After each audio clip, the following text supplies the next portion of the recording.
Hello, everyone. Welcome to our session. I hope you are hearing me well. Awesome. Well, thank you for joining us in our session talking about achieving a win-win situation where you can have EC2 savings while also getting improved performance. In the session, we will cover these main points. We will cover first optimizing EC2 cost savings, first by talking about right sizing, elasticity, scaling. We will move on to talk about AWS Graviton. We will cover purchase options for EC2.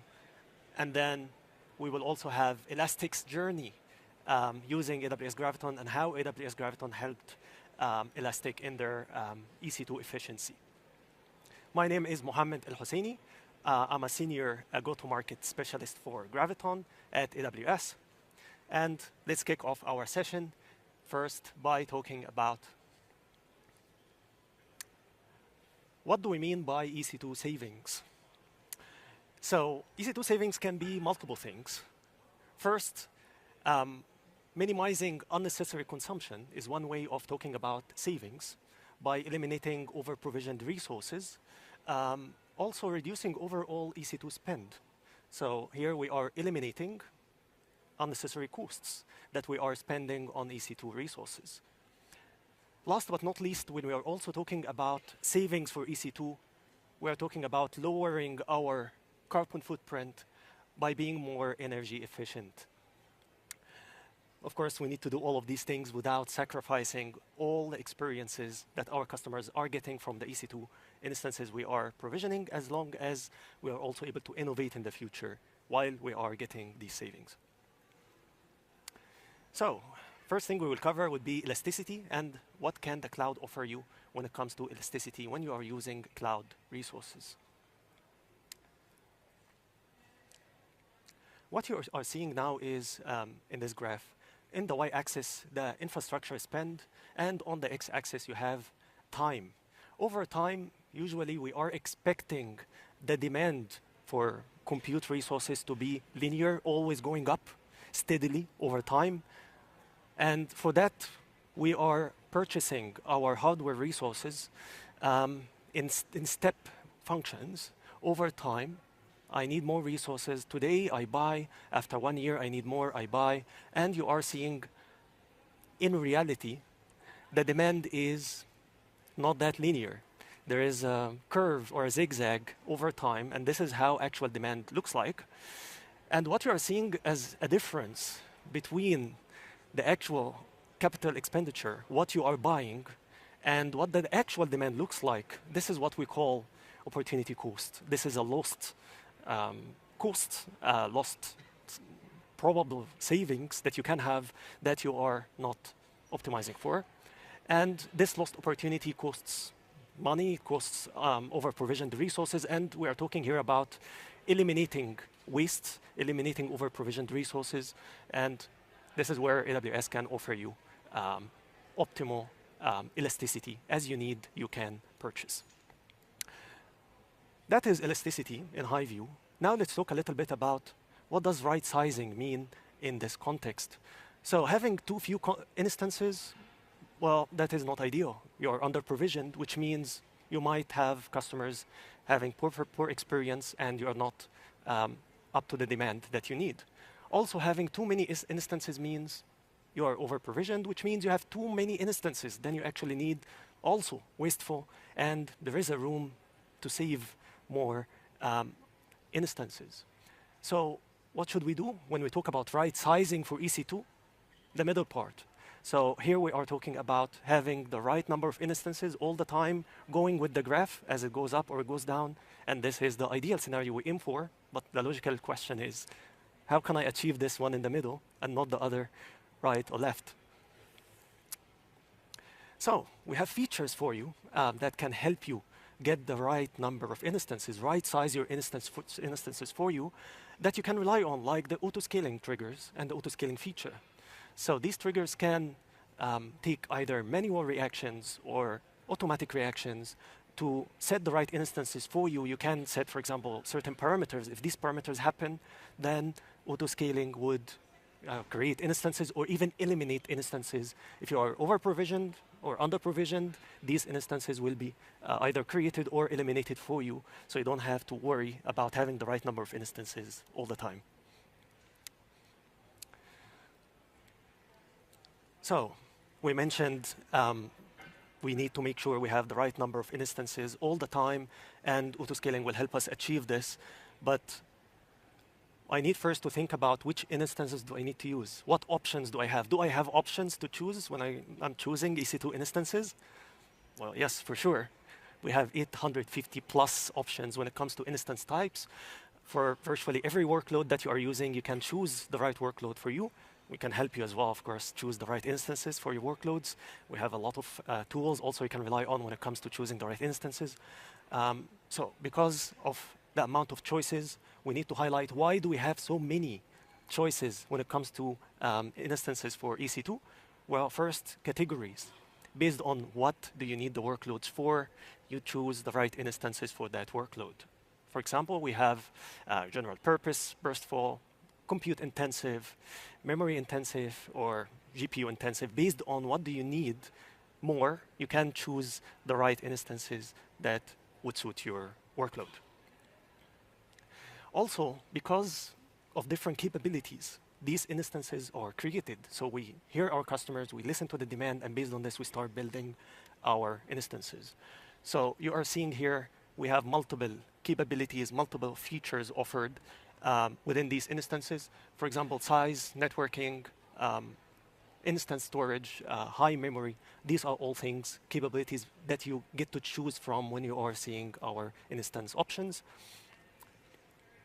Also, highlighting that we have silicon innovation just in the heart of AWS when it comes to EC2 innovations.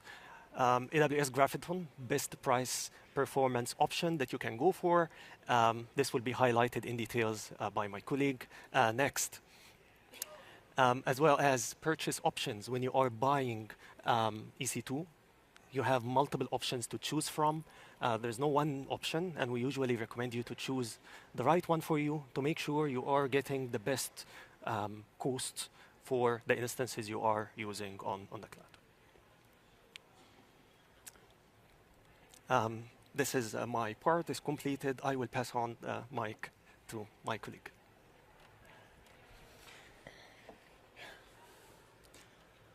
So thank you, Mohammed. My name is Nati Cohen. I'm a senior specialist solutions architect for compute, working with customers around Europe North. And continuing on what Mohammed shows, I want to dive deep into AWS Graviton, as this is our way to allow you to improve your performance while reducing cost. With a show of hands, how many of you are familiar with AWS Graviton? Nice, this is a nice, and please keep your hands up if you are currently using AWS Graviton in production. Awesome. Hopefully, after this session, the number of hands will increase. So for those of you who aren't familiar with AWS Graviton, so this is an ARM-based CPU. You are probably familiar with ARM-based CPUs because each one of you have one in your pockets or in your hand right now. And some of you who have Apple Mac with Apple Silicon laptops also have ARM CPU in your laptops. But these ARM CPUs are developed by AWS specifically for cloud workloads. They are developed by Annapurna Labs, a company we acquired in 2015. And they deliver the best performance out of the equivalent CPUs in the cloud. And they are up to 20% cheaper. So if you look at price performance, you get even better percentage. We also build these CPUs for security in a multi-tenant environment. So the memory is always encrypted. There is always encryption between the CPU and the PCI Express bus in the newer generations, and between two CPU sockets in the coherent link. Another point that attracts people to AWS Graviton is that it uses less power, up to 60% less power, which help you improve your carbon footprint. And currently we are in our 4th generation. We released the 1st generation of AWS Graviton in 2018, and 2019 was the 2nd generation, and since then we released every 2 years a new generation, up to the 4th generation, which is 7 times more performant than the first one. And currently, with the 4th generation, you can run the most demanding workload on AWS Graviton. We have instances that go up to 192 CPU cores and 3 terabytes of memory, DDR5 memory. Most newer Linux distributions support ARM64. Most open source software support ARM64. ISV software and applications that you're probably running inside your environment support ARM64. And of course, container workloads, which are the most common workload that we see customers moving to ARM, are also supported. Mohammed told you a little bit about our broad selection of EC2 instances. More than 200 of these are Graviton instances, actually. And we have Graviton instances for almost every use case that you are running. So we have Graviton instances for burstable workloads. These are for your less CPU-intensive demands. We have them for your compute-optimized instances. This is where you run usually your web apps. General purpose, where you run applications that need a little bit more memory. Memory optimized, this is for applications like databases and even EDA, electric design automation. We have storage optimized instances. This is for replicas of your database or NoSQL databases or things like Kafka that have replication. And even we have Graviton instances for high performance computing. And the easy way to find Graviton instances in your EC2 workloads is to look for the letter G on the right-hand side. This will indicate that this instance is actually running with an AWS Graviton processor. You can get AWS Graviton not only in EC2, but also in our managed services. So this includes managed compute, like Lambda, managed containers, like Fargate on ECS, our managed databases offerings, our managed analytics offerings, and even in SageMaker if you want to expose endpoints for inference. The interesting thing is that many of these managed services have Graviton as their default. So if in the past 4 years you started a new Elastic Cache Redis cluster, the default is to start it on Graviton. In the last reInvent, we shared with the world that over the past 2 years, more than 50% of the new capacity we added to our data centers is AWS Graviton. And I think this is demonstrating AWS commitment to continue and evolving ARM64 in the cloud, and specifically AWS Graviton. And we are not stopping. We are continuously deploying more and more Graviton capacity. And we are not doing this alone. We have our partners coming with us, and we have a certification for AWS Graviton Ready partners. And these are partners that not only make their software available on AWS Graviton, but also optimize it to give the best performance on AWS Graviton versus the other x86 instances. And this essentially allows customers that run these solutions by these ISVs to switch to more performant, less costly instances without needing to do the heavy lifting because the partners did it for them. A question customer usually asks us is, okay, if I look at my workload, how do I know which parts of it can run on AWS Graviton, and how do I go about it? So this would be a good time to take out your phones and take this QR code. This will get you to our Git repository that has the most up-to-date resources, tools, best practices, migration guide, performance guide around switching to Graviton, which software is supported and how to find out. But in a nutshell, I can tell you that if you're running open source software on Linux, these are going to be more or less easy migrations, especially if you're running newer version. So newer version of your software, newer version of your runtimes, newer versions of your dependencies. These are not only most likely will already support ARM64 out of the box, they will also be optimized and will run better on ARM64. Also, in general, in high level, we can say that higher level languages like Java, PHP, Node, and Python are easier to migrate because you don't need to recompile your code. Maybe you're bringing in modules that are specifically compiled for x86, and newer version will have the equivalent of ARM64, but it will require less work. And for lower level languages like C, C++, Go, and Rust, this might be a little bit more involved because you will need to recompile your code. But what we see with customers is that these workloads are usually the compute intensive one. So in there, you will enjoy the better performance and in overall get a better ROI for these migrations. So these are also the ones that you should explore. Another question that customers ask us is, okay, we are convinced. How can we identify how much we can save with AWS Graviton so we can convince our manager and our leadership that this is a project worth taking? And so at re:Invent, we released the AWS Graviton Saving Dashboard, which you can install in your AWS account. It will scan what you're using, and it will give you recommendation to which instances you can switch that have the Graviton equivalent, and it will also tell you that for your managed services. So if you're looking for a way to understand the potential, this is a great way to do it. Switching gear a little bit, we talked a lot about improving performance. Let's go back to using compute efficiently. And talk about the different purchase options that we have for compute on AWS.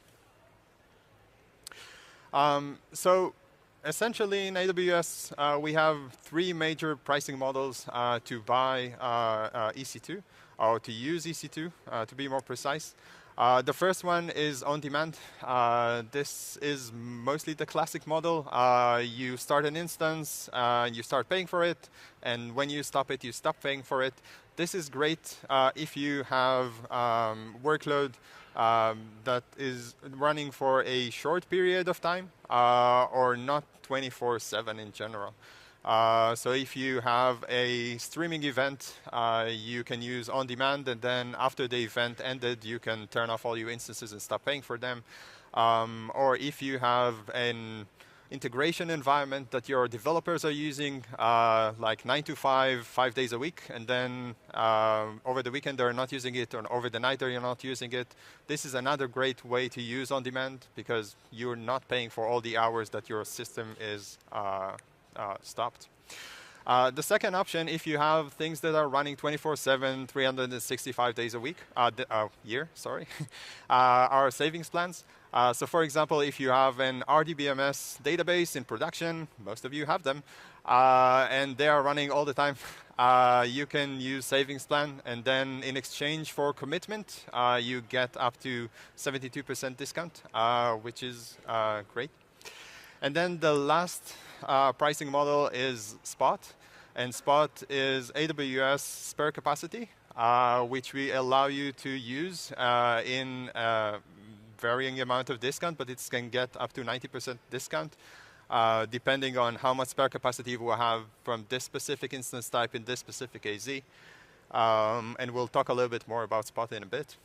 But the important thing to understand about these pricing models is that you don't need to just choose one and use it always. You can use the right pricing model per workload, and you can also mix pricing models in some workloads. For example, we talked about your environment. So maybe in your development environment, you will run your database on demand because you will turn it off during the evenings and during the weekend. But your production environment will run the database using savings plan. But for your web application in production, maybe you have a baseline. You know, you always have some amount of user using the web application, or you always want your web application to be available. But during sales event like Cyber Monday, Black Friday, or maybe weekends that you have like major discounts on your website, you want to be able to spike. So you can use savings plan for the baseline and then spike using spot instances, right? So you can mix and match them to get the best cost saving. If we go a little bit deeper on spot instances, so something that not all customers get at first when they look at spot instances is that these are exactly the same infrastructure as the on-demand instances. We are just taking our extra capacity that isn't currently being used as on-demand and offer it at a discount. And when we see demand rises for this kind of instance in this kind of AZ, we will notify you, and you will have 2 minutes to checkpoint your job or to drain your web applications and then switch to another machine. This is great for workloads that are stateless, that are flexible, that can run on a mixture of instance sizes and amount of instances, and can stop and resume at any time. And the key to a successful use of spot instances is to be as flexible as possible. So don't tie yourself to a specific instance type. Try to use as many different instance types in many different sizes, in many different AZs. If you remember the statistics I told you earlier about AWS Graviton being deployed over 50% during the last 2 years, try to also be multi-architecture, right? It's easy to build containers today that can run on both architectures.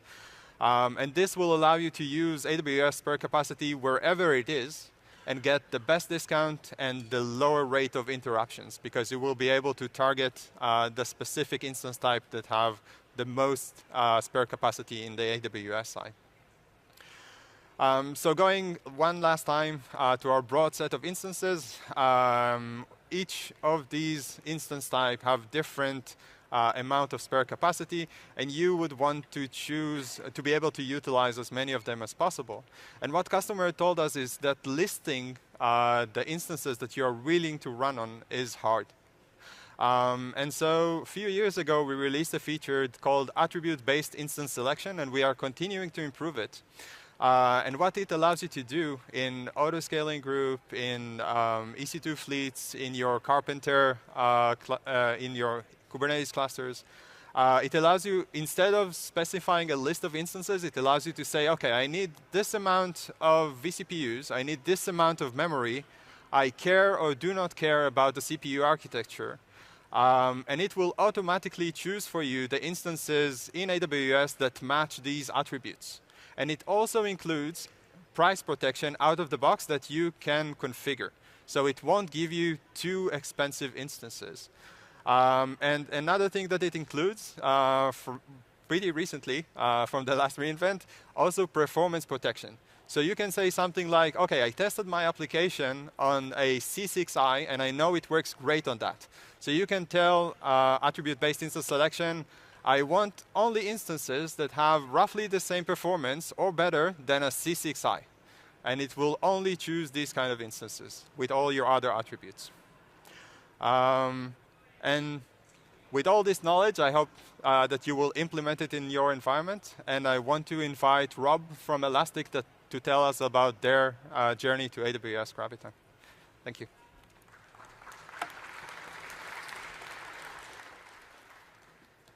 Thanks, Nati. So I'm just going to spend a few minutes talking about Elastic, and then I'll tell you about the journey that we went on to adopt Graviton in our managed services. So, is there anybody here that's familiar with Elastic? Oh, that's a bit disappointing. I thought it was going to be more hands than that. Anybody heard of Elk? It's getting better. Right, so for those of you that maybe or are aware and those that aren't, so Elastic or Elasticsearch or Elk was originally founded around about 14 years ago as an open source technology. And at Elastic, 13 years ago, unlucky for some, but we founded Elastic as an organization, which is essentially the licensed format of the Elasticsearch open source project. So Elastic itself, or ELK, as I referred to. Some of you might be familiar with the Kibana as a visualization layer. We've got Elasticsearch, which is the index and storage layer. And then we've got what it says there as integrations. Well, that used to be the L, which is Logstash, which is one of our projects. But we've also got more than just Logstash now, because we've got agentless and agent-based ingest capabilities as well. So hence the fact we call it integrations. But essentially, Elastic is a platform that you can ingest unstructured or structured data, index that data, and then be able to query and visualize that data using our Kibana layer or APIs. Within Elastic, we have 3 main use cases. So many people will be familiar with our search capability, where the technology founded, and hence the Elasticsearch name. And that technology allows you to build your own search engine, and I'm sure on a day-to-day basis you will, even though you don't know it, be interacting with that technology. So whether you're looking for a date on Tinder, or you're looking for a hotel on Booking.com, or maybe you're booking a flight with EasyJet, then all of those are customers that behind the scenes are using Elasticsearch to provide the search experience for their consumers through their websites. As well as the search, we've also got observability, or logging and metrics, because Elastic has got a great ability to scale out, and that's hence the relevance today. Being a cloud workload and a cloud native technology, we need to be able to leverage scale out technology, and that's where the ingest layer with Elasticsearch allows you to ingest vast quantities of data and be able to search that. So it makes it the ideal platform for ingesting your log data from an observability perspective. And then once you're starting to actually ingest this data and analyze and visualize it, it makes it very simple to then start adopting our security use case or our SIEM platform, because once you're ingesting all of that data, it makes it much easier to be able to identify anomalies and security threats that are happening out in the landscape. So Elastic, it originally started as an open source technology, still got a large number of our customers today that build their own clusters. They run those on-premise as well as on cloud workloads like EC2. But then we've also got the ability for you to adopt our technology as a managed service with our Elastic Cloud offering. So you can run that, again, on AWS and purchase through the AWS Marketplace. Alternatively, you might want to run it in a hybrid environment and search across multiple deployments, both on-premise and in the cloud. So from an AWS perspective, we've got around about 40 native integrations with AWS services out of the box. So whether it be EC2 or CloudWatch metrics, it might be application firewalls that you want to gather metrics from or logs from. All of these different services are just a couple that are supported out of the box. As well as that, we've got unstructured and structured data sources with applications that you might be adopting. You know, maybe it's Oracle, for example, or it could be your own custom-built applications. All of that you can ingest and then visualize using Kibana, our visualization layer, with pre-built dashboards and pre-built visualizations, as well as several query languages that are built and designed out of the box. So, you know, I mentioned some of these other applications that we've got integrations with natively, and you can obviously see quite a few up on the screen there. And I'm sure there's more than one of those that you're running in your environments today. So I think I've taken enough time to market Elastic and inform you all about Elastic, but let's have a look at why we're relevant to this subject today. So from an Elastic perspective, if we go back a few years, our Elastic managed service ran on x86 architectures, right? So, and then, you know, several years ago, as Natty sort of told you about, Graviton came along. And, you know, why did we think about Graviton, and why did we look at Graviton? So, you know, from our perspective, Elastic Cloud, we want to give customers the most optimal experience at the best price performance. So what we did is, within our engineering teams, we had a look at some of the benefits that may be achieved by adopting Graviton. And you can see here that after we'd assessed those, we then tried out basically running the Elastic code on ARM architecture. We did identify there were a few, we identified there were performance benefits, but there were also some issues with code that we needed to resolve. So throughout that journey, so for those of you that aren't aware, Elastic is made up of a number of different projects, right? So you can see here a couple of them are named. So Elasticsearch, which I showed you on the first slide, our storage layer, but we've also then got Kibana, our visualization layer, and then we've also got our own machine learning engine. So those projects were the first to be completed, and they were completed around about March 2021. And then you can see some of the other projects that took a little bit longer to be delivered. On our self-managed side, on the self-managed side of the house, one of the last projects was our Kubernetes. But from a managed perspective, all of these projects, Elastic Cloud depends upon. So we couldn't actually launch Elastic Cloud as an offering, leveraging Graviton, until all of the projects were complete. And Graviton was first offered as a deployment option in October 2021. So some of those issues that we thought or that we encountered along the way when we were engineering Elastic to be used on Graviton. So, I mentioned that Elasticsearch, or, in the previous slide, we mentioned Elasticsearch didn't go live until March 2021. Well, one of the issues there was that we required Java 16 as one of the dependencies. So we had to wait until that was released in order for Elasticsearch to actually be available. And then if we jump forward a little bit, we had Logstash, which had a dependency on Java 17, and also long-term support issues with JRuby. So that needed to stay a little bit longer, up until September, when we actually supported Logstash on Graviton. Some of the other, as Natty mentioned, other code or other programming languages, for machine learning, we had to wait, or we had to make some modifications to C++. And then overall, the other thing that we needed to do was make sure that the Linux distributions that we actually build Elastic upon, we needed to make sure that they were compatible with Graviton as well. But as I mentioned, one of the last things to go live was Elastic Cloud Kubernetes. And that was because of the Kubernetes operator. There was quite a lot of engineering effort that had to go into that to be supported on Graviton. So, why did all of this matter? Well, really, it's within Elastic, we have 5 different hardware profiles, right? So whether it be compute optimized, storage optimized, and more recently, vector optimized for our vector search capabilities. Of those 5 hardware profiles, 3 of them actually depend on Graviton now as the underlying infrastructure.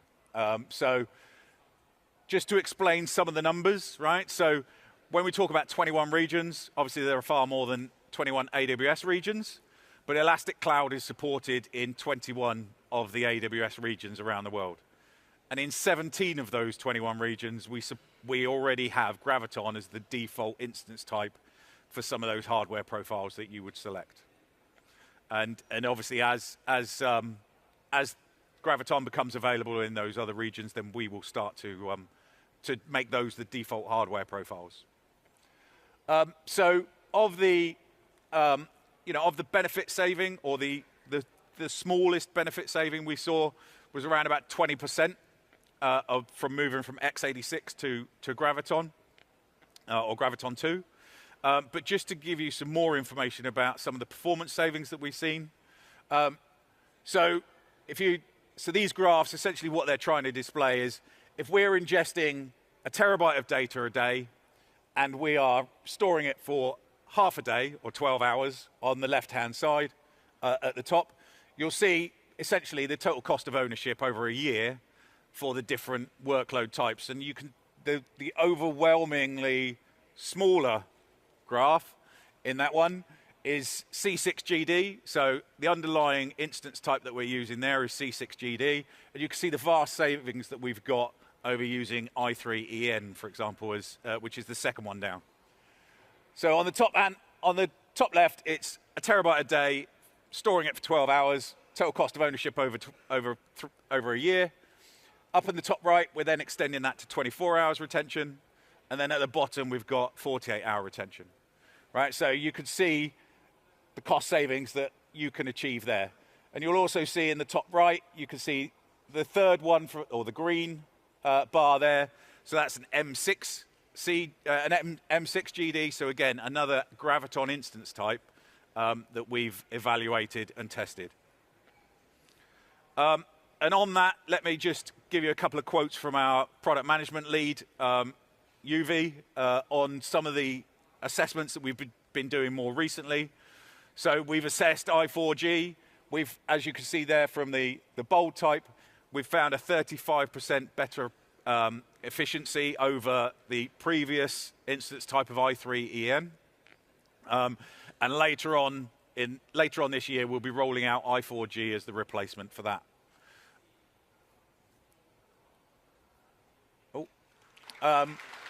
But on top of that, we haven't just stayed there with Graviton 2. We've also moved on, and we've evaluated Graviton 3 and 4 as well. So with the i8G, we've noticed that we'll get even more benefits there. So as they become available later this year, we'll start to roll those out as the default instance type underneath those hardware profiles. And as well as Elastic, or within Elastic Cloud, we've got two different types of service. So we've got our PaaS type service, which Elastic Cloud hosted. And then recently, back in December at reInvent, we launched our serverless platform, or our true SaaS platform. And the SaaS platform, Elastic Serverless, is architected from the ground up using Graviton 2 and 3 instance types today.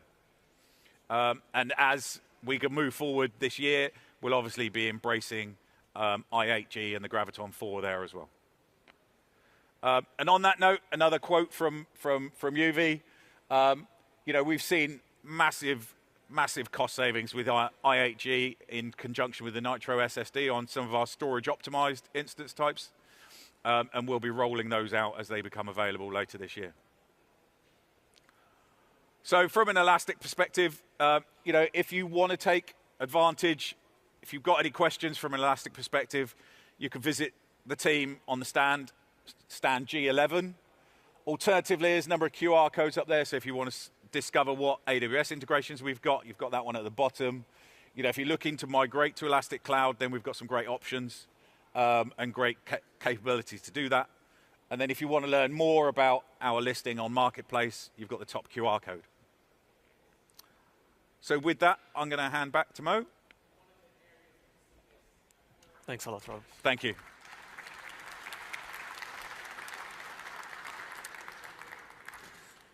Well, now we are in the summary part, and I'd like to go back to the first slide when we asked, can we really have a win-win situation? Can we really achieve cost savings and also improve performance?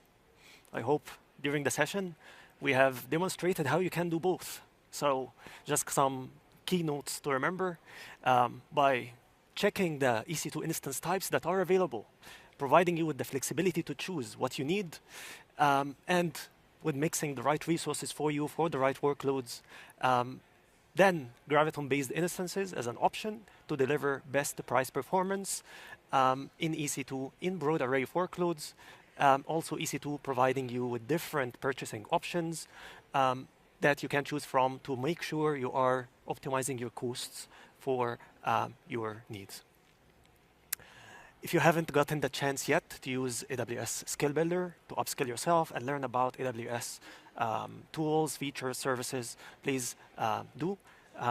There's a lot of trainings that you can enroll in and you can upskill yourself over there. Thank you all again for attending the session. And just a reminder, please do put your feedback on the session. We would love to hear what do you think about that session. Thank you.